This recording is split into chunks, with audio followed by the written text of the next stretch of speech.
The air crystallized as my father's words settled across the table. "We're moving into your apartment tomorrow. No excuses."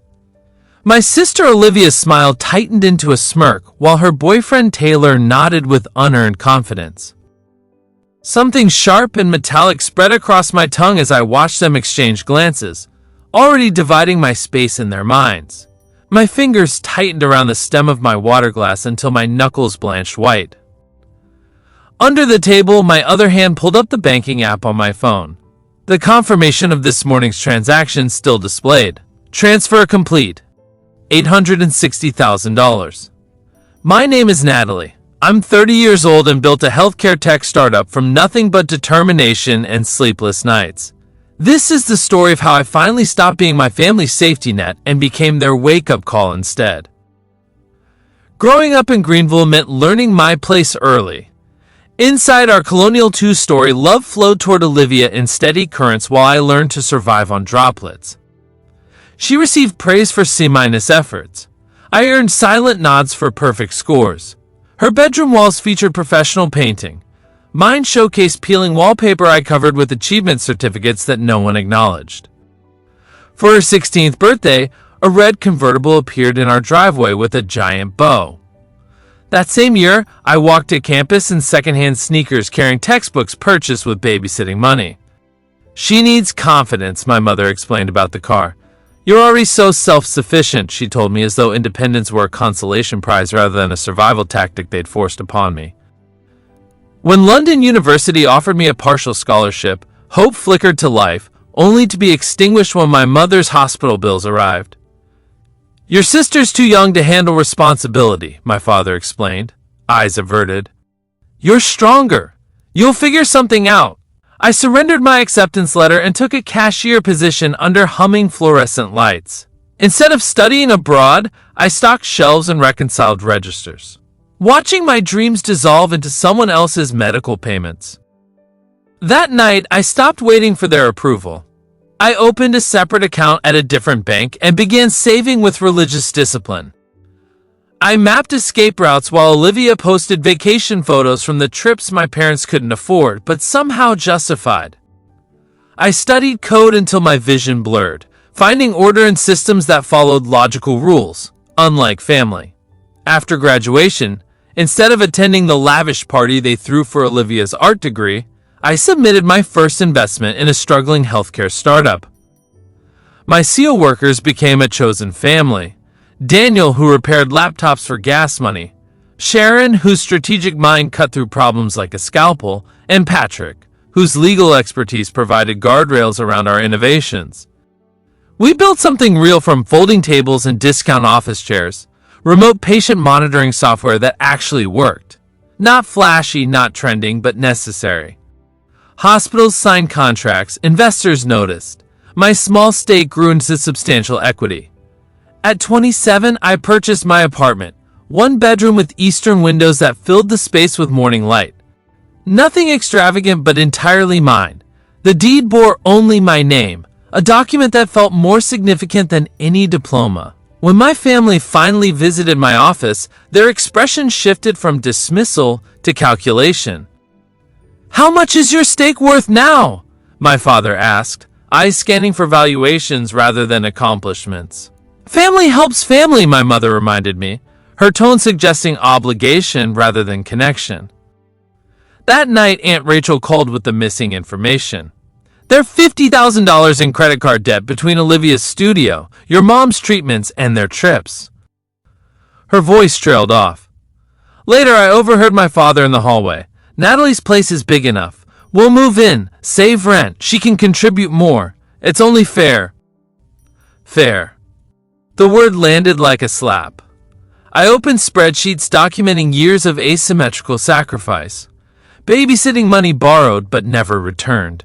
Scholarships surrendered to medical bills. Dreams deferred while others flourished. The next morning, I called Patrick and transferred my company stake into a protected account. $860,000. Not wealth by Silicon Valley standards, but enough to build a fortress around my future. Saturday evening at Magnolia Bistro, Candlelight flickered across polished menus and illuminated the certainty in my parents' eyes. Daniel sat beside me, his presence steady as a foundation wall. He and I had grown closer over the past year, our late nights debugging code evolving into dinners and weekend hikes where we talked about everything except work. "Natalie, we've decided," my father announced, setting down his wine glass with authority. "Tomorrow, we're moving into your apartment." My mother nodded, adding, "It's what families do for each other." Her tone suggested the matter was already settled. Olivia swiped her phone screen without looking up. "My studio equipment needs the spare room." Taylor twirled pasta around his fork. "We figured you'd be at work most of the time anyway." I set down my fork, folded my napkin precisely, and looked directly into my father's eyes. "That's fine," I said calmly. "Just bring $860,000. The table froze. My father's jaw stiffened. My mother's smile collapsed. Olivia dropped her phone with a clatter. Taylor's fork hovered midair, pasta strands dangling. "What are you talking about?" my father finally managed. "That's the value of my independence. You taught me well about investments." My voice remained level, betraying none of the thundering in my chest. "You want equity in my life? That's the buy-in price." Olivia recovered first. "You've always been selfish," she hissed, "hoarding everything while we struggle."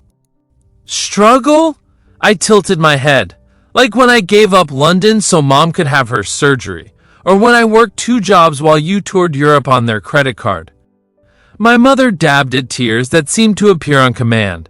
"After everything we sacrificed for you," she whispered. Sacrifices? I remembered her signature on my scholarship rejection letter. "Tell me exactly which sacrifices those were." My father's voice hardened. "You're turning your back on family. Everyone will hear about this." "That's your choice," I replied. "But my apartment, like my life, isn't community property. I placed my credit card on the check. I'm done being your safety net."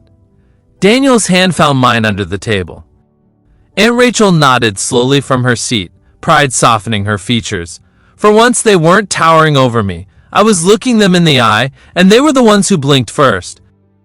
After leaving the restaurant that night, I returned to my apartment feeling lighter than I had in years. I knew the confrontation wasn't over, but for the first time I had drawn a line they couldn't simply step across. The storm hit Monday morning before my coffee cooled. Olivia's social media exploded with carefully framed tears and captions like sharpened knives.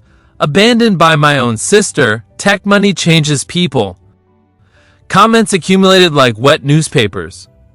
Former classmates shared, judged, then unfriended. I didn't respond. Feeding fires only spreads them. By noon, my building security called.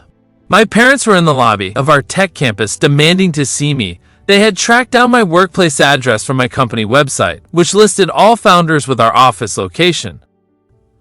Red-faced and gesturing wildly, my father shouted about family obligations, while my mother dabbed at rehearsed tears.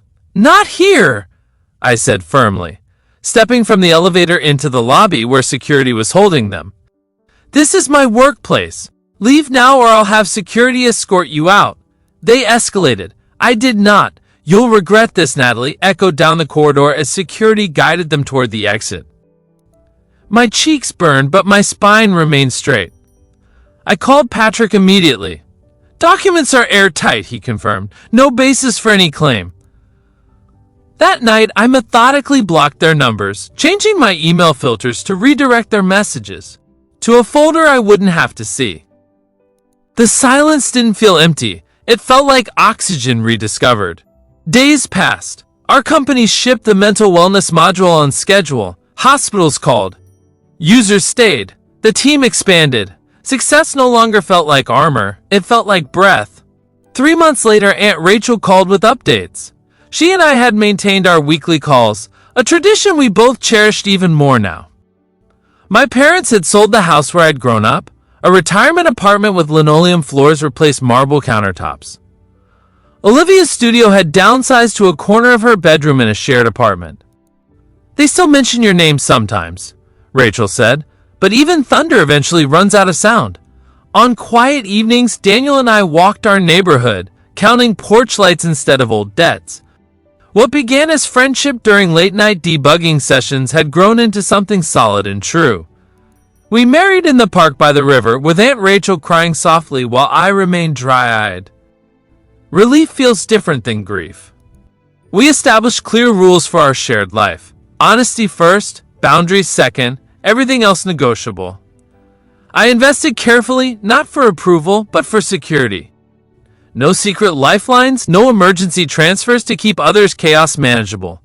6 months after the dinner confrontation, a text arrived from an unfamiliar number. "It's Olivia. Can we talk?" We agreed to meet at Riverside Cafe, a quiet spot downtown that neither of us had frequented before. Neutral territory. Her designer clothes had been replaced by retail basics. Her nails were short, unpainted. She looked smaller somehow, but her eyes seemed clearer. "I've been in therapy," she said without preamble. "I didn't understand what we were doing to you until everything fell apart." I listened silently, waiting. Mom and Dad are different now. Not completely changed, but quieter. Dad's working again. Mom's actually cooking instead of ordering in. She hesitated. "They're not ready to apologize, but I am. I took you for granted. I'm sorry. I didn't rush to forgive. Didn't immediately offer solutions." "Thank you for saying that," I replied simply. She nodded, understanding the boundary. "I'm not asking for money. I got a job at the gallery. It doesn't pay much, but it's mine." Something shifted between us. Not reconciliation exactly, but recognition. We ordered second coffees and talked about normal things. The weather, a new restaurant, a book she'd read. For the first time, we spoke as adults rather than assigned roles. When she left, I didn't promise weekly dinners or holiday reunions. I simply said, "This was nice. Let's do it again sometime." We agreed to meet monthly, a pace that felt manageable for this tentative new connection. As for my parents, I never received an apology. 2 years passed before I saw them at Aunt Rachel's birthday celebration. A brief civil interaction that confirmed what we both already knew. Our relationship would never be what it was. It would be distant, occasional, and maintained with firm boundaries. They had lost the privilege of intimate access to my life, a consequence they finally seemed to understand, even if they couldn't admit they deserved it. Boundaries aren't walls. They're gates you control. Here's what I learned. Strength isn't the reason you should carry everyone else's weight. Generosity without limits turns holy water to flood. Love without respect becomes a leash. I didn't abandon my family. I abandoned the role they wrote for me. I kept the part where I deserve air. If you've ever been the family safety net, the responsible one, the one who can handle it, I see you. You're allowed to choose yourself without apology. You're allowed to build a life that fits. Before you go, here's a quick bonus for sticking around. If you love learning and growing like I do, you need to try audiobooks. I've got an exclusive deal with Audible. Your first month is completely free. That's access to over 500,000 titles, zero cost to you. All the details are waiting in the description. Don't miss this one.